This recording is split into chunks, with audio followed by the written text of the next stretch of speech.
de dónde está México hacia dónde puede ir.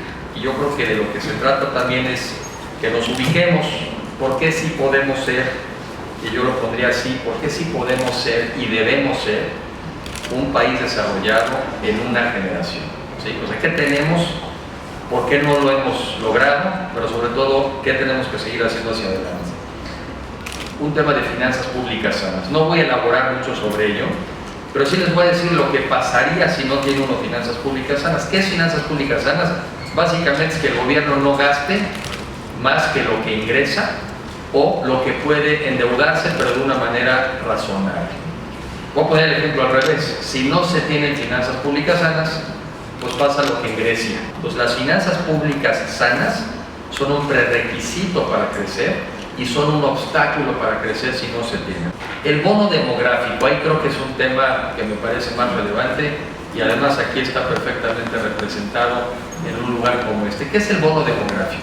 Y quiere decir que hay pocos niños, pocos dependientes económicos o pocos ancianos, y que entonces la gran mayoría de la población está en edad de trabajar. Esa es la época en que los países crecen, en donde producen riqueza, en donde la pueden repartir, en donde más miembros de la familia trabajan. ¿Y qué es lo contrario? Cuando se acaba el bono demográfico, es cuando tienes entonces una población o muy avejentada, o una población con muchos menores y muchos niños, pero que no tiene suficiente fuerza de trabajo. Demográficamente, México está en el bono demográfico. O sea, demográficamente están ahorita las personas en edad de trabajar o incorporándose a las fuerzas de trabajo. Y este es el momento para generar la riqueza en los países. Se cierra el bono demográfico, se cierra esta ventana de oportunidad y entonces tenemos otros problemas. Tenemos que generar dinero para pagar las pensiones de los mayores, pero no vamos a tener esa capacidad. Entonces, bono demográfico es algo que tenemos ahora como parte de los activos y ustedes, si no es que algunos ya, pero en breve se estarán incorporando justamente a la fuerza de trabajo para que en los próximos 30 años estén en su etapa más productiva de generar bien para ustedes y para sus familias. Somos un país con recursos naturales, somos un país que tiene una infinidad de recursos naturales. Tenemos minerales, tenemos bosques, tenemos campo, tenemos agua. No somos el cuerno de la abundancia que en alguna época se nos hizo creer, no es. Por ejemplo, así como tenemos un campo, y sobre todo en el estado de Nayarit, un campo muy rico, un campo con mucha agua, bueno, la mayor parte del territorio nacional es semiárido, la mayor parte. Y en la mayor parte tenemos o falta de agua o exceso de agua. Pero en general, como números, dado el tamaño de nuestro país, 2 millones de kilómetros cuadrados, en general tenemos, repito, recursos naturales abundantes. Tenemos energía, tenemos petróleo, tenemos gas. Entonces tenemos recursos naturales para que esta economía prospere y crezca. Hoy en día estamos al lado de la economía más grande del mundo, que tiene un ingreso per cápita por lo menos 4 veces mayor que nosotros. ¿Y eso qué quiere decir? Pues que tenemos un mercado enorme a quien le podemos vender. Que si producimos televisiones, por cierto, somos el mayor exportador de televisiones en el mundo, pues se los podemos vender a ellos. Que si producimos refrigeradores, se los podemos vender a ellos. Que si producimos coches, se los podemos vender a ellos. Y eso significa para nosotros oportunidades de trabajo y oportunidades de empleo. Entonces, estar al lado de un comprador compulsivo, que además es parte de una economía del consumo, es algo que hemos aprovechado, pero que tenemos que aprovechar mucho más. ¿Qué más les podemos vender? ¿Qué más les podemos producir? Porque eso que vendemos afuera son ventas e ingresos adentro. Un poco lo que nosotros andamos usando como lema en el banco es que cuando crecemos afuera, crecemos adentro. O sea, realmente es para nosotros, para nuestros ingresos. Posición geográfica, ¿por qué es una ventaja? Porque nos pone en una posición comparativa de ventaja con respecto a otras partes del mundo. Tienes también una mano de obra de calidad, una mano de obra que las empresas que están ubicadas en México la califican muy bien. No solamente es lamentablemente una mano de obra todavía de precios bajos, O sea, realmente parte del problema que tenemos en México es que los niveles salariales son bajos, pero es sobre todo una mano de obra de calidad. O sea, quien viene a México a poner una planta no viene solamente por el precio de la mano de obra, viene realmente por la calidad y la capacidad y la innovación del trabajador mexicano. Pero sí, somos una mano de obra que si nos comparamos con otros países, sí es una mano de obra muy competitiva, y eso también lo tenemos como un activo para atraer más inversión de afuera.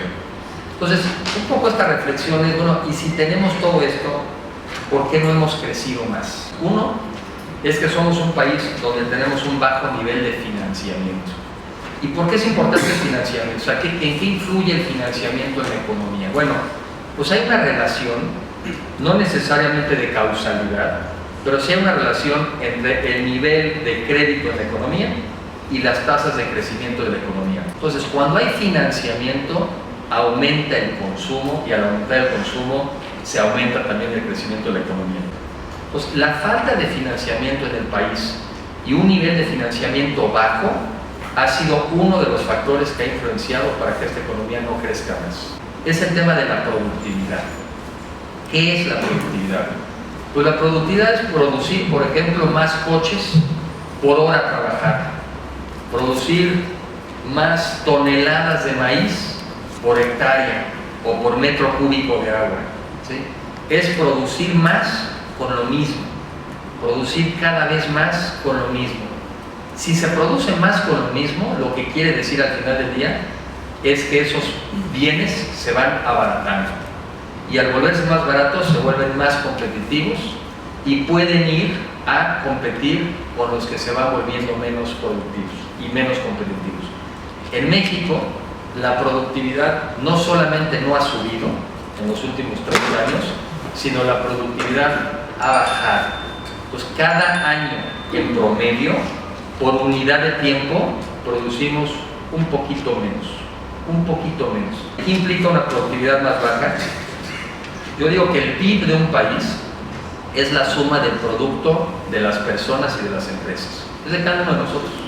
Todos los dos sumamos, contribuimos al PIB del país, al producto del país, a la riqueza del país. Si generamos poca riqueza, la riqueza del país en su conjunto pues será poca. Tendremos poco para repartirnos, y de lo que se trata es que crezca el pastel para que tengamos más para repartirnos entre todos. Quiere decir que tenemos que entonces como país ser más productivos, generar más ingresos. ¿Qué cosas se han hecho en los últimos meses y que deberían de tener un impacto a diferentes ritmos en el tiempo? Y trataré de limitarme a 3 para no excederme. Yo creo que una es la educación. Yo creo que en México, y lo comentó el señor director, si algo necesitamos es mejorar la calidad de la educación. Otra reforma muy importante es la que tiene que ver con la competencia económica. En México hemos venido concentrando la producción de ciertos bienes y servicios en pocas empresas. Y una tendencia natural de cualquier empresa es querer dominar el mercado para que si lo dominas puedas fijar los precios. O sea, la tendencia natural es que quieres dominar. En México se han hecho una serie de reformas a las leyes de competencia para evitar, para prevenir que pocas empresas puedan fijar los precios. En México los salarios no han subido, los salarios reales prácticamente no han subido en México en los últimos muchos años, pero los precios de muchos bienes sí han bajado.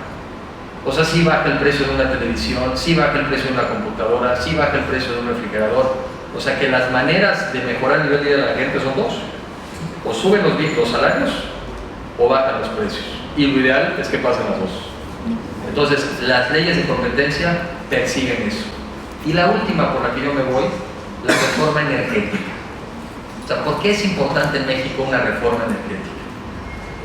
Porque la energía es el insumo que consumen todas las empresas que producen bienes y servicios, y es el insumo que consumimos todos los consumidores en nuestras casas, en nuestros coches, en nuestras oficinas.